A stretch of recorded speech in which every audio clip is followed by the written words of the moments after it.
All right, let's get some perspective now from Edward Djerejian. He's a former U.S. ambassador to Israel and to Syria, who's now director of the Baker Institute at Rice University.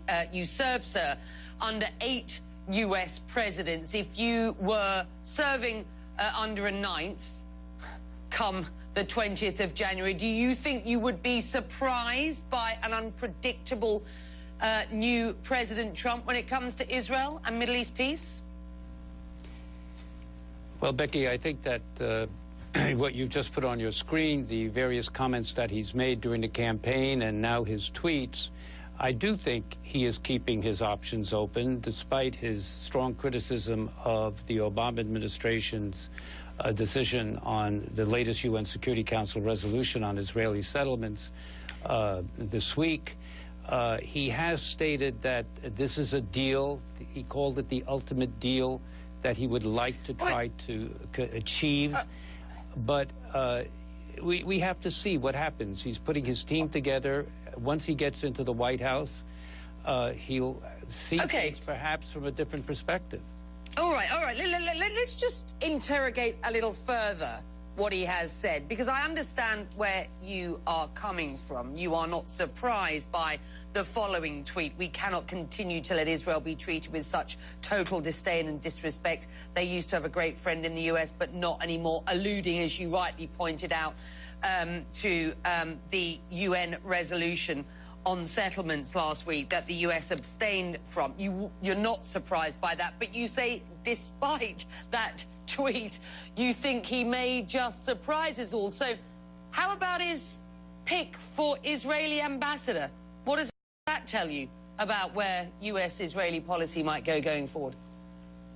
Well, I think the statements that his nominee for ambassador to Israel, the statements that he made, really in many ways are contrary to established U.S. policy going way back since 1967 and UN Council resolutions 242 and 338, and the basic concept of land for peace, which has really dominated the whole negotiating process since '67 with international support. Now, what happened at the UN Security Council last week, frankly, is not new.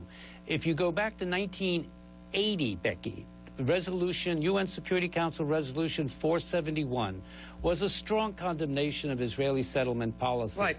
Every administration, Democratic and Republican since, has supported Israel strongly as a key United States ally.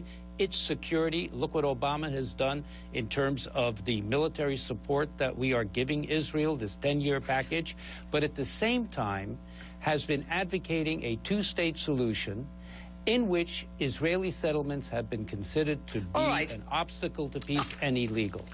I hear what you are saying.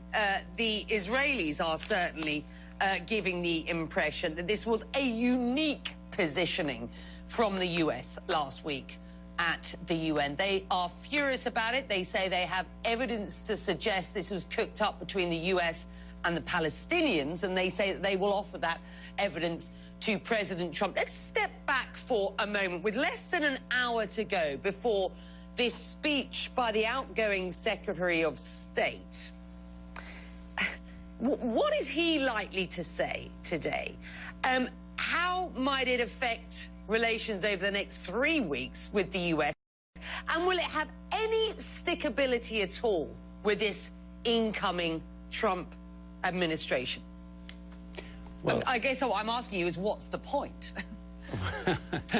Well, basically, Becky, if we really do step back, let's not forget that the Obama administration came into office in 2009, and one of the first major foreign policy priorities the president put forward was Israeli-Palestinian peace and a very strong statement against Israeli settlements. I think it's very noteworthy that the administration, the Obama administration, is now leaving office with the same issue being prioritized, both settlements and an Israeli-Palestinian peace settlement. That's interesting. And I think that the Obama administration has been so frustrated because of the major effort, and I commend their efforts for trying to make Israeli-Palestinian peace. I don't chide any administration for not making the effort, but it hasn't led to any successful outcome. So basically what happened is that because the Israelis were going forward to, even in Israel, to legislate a law that would make illegal outposts regularized, the impetus in the international community to make a statement against settlements occurred. The United States abstained. Again, that's not new. The United States has abstained in the past on such resolutions. But here, the last point I want to make is that what Kerry is doing, and I thought maybe Obama would do it before he left, is to lay out the parameters of an Israeli-Palestinian peace settlement that they have been trying to get to for the last 8 years. The parameters which you have called interesting so far as a vision is concerned, others will have called an outright failure. As this administration leaves office, has the prospect of peace in the Middle East gotten better or worse under 8 years of President Obama in the U.S.? I think it's been a stalemate, to tell you the truth. I can't say they're better or worse. It's a stalemate. But here is the major factor. Israel has two choices. The Palestinians have two choices. Either a two-state solution in which an independent Israel can live in peace and security next to an independent Palestinian state where the two sides separate under a peace agreement, or under continuing occupation and settlement activity, Israel will be going toward a one-state solution, which may be a real threat to Israel's democratic and Jewish nature. With that, we're going to leave it there, and I'm just looking at a tweet from Netanyahu. Thank you for your clear-cut support, alluding to President Trump. President-elect Trump, thank you for your warm friendship and your clear-cut support for